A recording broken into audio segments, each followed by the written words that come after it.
যুক্তরাষ্ট্রের টেক্সাস ও মেইন অঙ্গরাজ্যের পর এবার ফুঁসে উঠেছে নিউ ইয়র্কের বাসিন্দারা। মার্কিন অভিবাসন ও শুল্ক প্রয়োগকারী সংস্থা আইসের অভিযানের বিরুদ্ধে বিক্ষোভ করে শত শত মানুষ।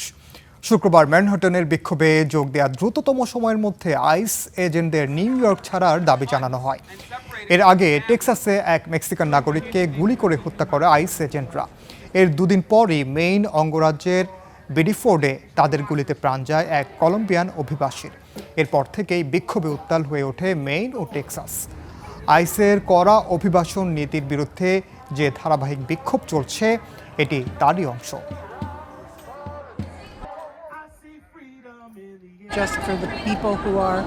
আমি মূলত এখানে এসেছি সেই মানুষগুলোর জন্য যাদের পরিবার থেকে বিচ্ছিন্ন করে কনসেন্ট্রেশন ক্যাম্পে রাখা হচ্ছে।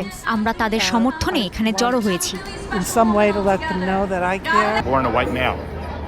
আইসের বিরুদ্ধে আমাদের সোচ্চার হতে হবে। আমি সবাইকে একটি কথাই বলি, এটি রাজনীতির বিষয় নয়, এটি কেবল নৈতিকতার প্রশ্ন।